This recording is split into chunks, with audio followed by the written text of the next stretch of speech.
തിരുവനന്തപുരം നഗരത്തിൽ കുടിവെള്ള പ്രതിസന്ധി തുടരുകയാണ്. 25 വാർഡുകളിലാണ് ജലവിതരണം തടസ്സപ്പെട്ടിരിക്കുന്നത്. നാളെ വരെ പൂർണ്ണമായും ജലവിതരണം മുടങ്ങുമെന്നാണ് വാട്ടർ അതോറിറ്റിയുടെ മുന്നറിയിപ്പ്.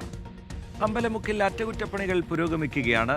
സാന്ത്വന സാജു വിവരങ്ങളുമായി ചേരുന്നുണ്ട്. സാന്ത്വന, വലിയ പ്രതിസന്ധിയാണ്, കുടിവെള്ളത്തിന്റെ കാര്യമാണ് നമുക്കറിയാം. ബദൽ മാർഗമായി കോർപ്പറേഷൻ കുടിവെള്ളം എത്തിക്കുന്നുണ്ട്, പക്ഷേ അപ്പോഴും പ്രതിസന്ധി ബാക്കിയാണ്. അറ്റകുറ്റപ്പണികൾ എപ്പോഴേക്ക് പൂർത്തിയാകും, സാധാരണ നിലയിലേക്ക് എപ്പോൾ വരുമെന്നാണ് കരുതുന്നത്? വാട്ടർ അതോറിറ്റി അറിയിക്കുന്നത് എന്താണ് സാന്ത്വന?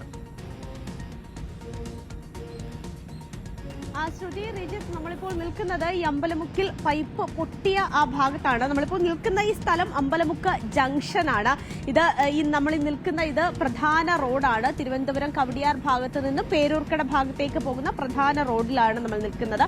ഈ ഭാഗത്താണ് 14-ാം തീയതി ഏതാണ്ട് വൈകുന്നേരം ഒരു 4:30 തന്നെ ആ പൈപ്പ് പൊട്ടിയത്.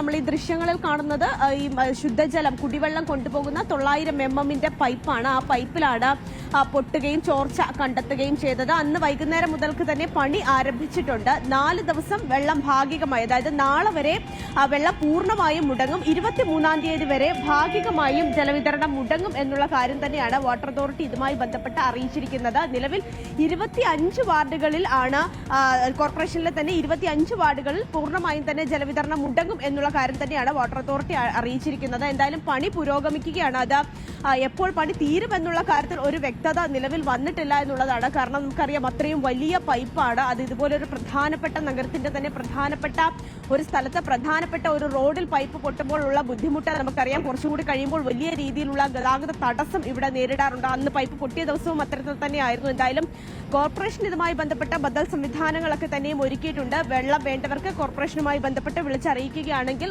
ബദൽ സംവിധാനം അല്ലെങ്കിൽ കോർപ്പറേഷന്റെ തന്നെ കുടിവെള്ള ടാങ്കറിൽ വെള്ളം എത്തിച്ചു കൊടുക്കുകയും ഒക്കെ തന്നെയും ചെയ്യുന്നുണ്ട്. ഇപ്പോൾ വാട്ടർ അതോറിറ്റിയുടെ തുടരും എന്നാണ് മനസ്സിലാക്കുന്നത്. അറ്റകുറ്റപ്പണികൾ വേഗത്തിലാക്കുന്നുണ്ട്, സാധ്യമായ തരത്തിലെല്ലാം നടപടികൾ വേഗത്തിലാക്കുന്നുണ്ട്. കുടിവെള്ള പ്രതിസന്ധി ഉണ്ട് എന്നത് പ്രധാനമാണ്. ബദൽ സംവിധാനം കോർപ്പറേഷന്റെ ഭാഗത്തുനിന്ന് ഒരുക്കുന്നുമുണ്ട്.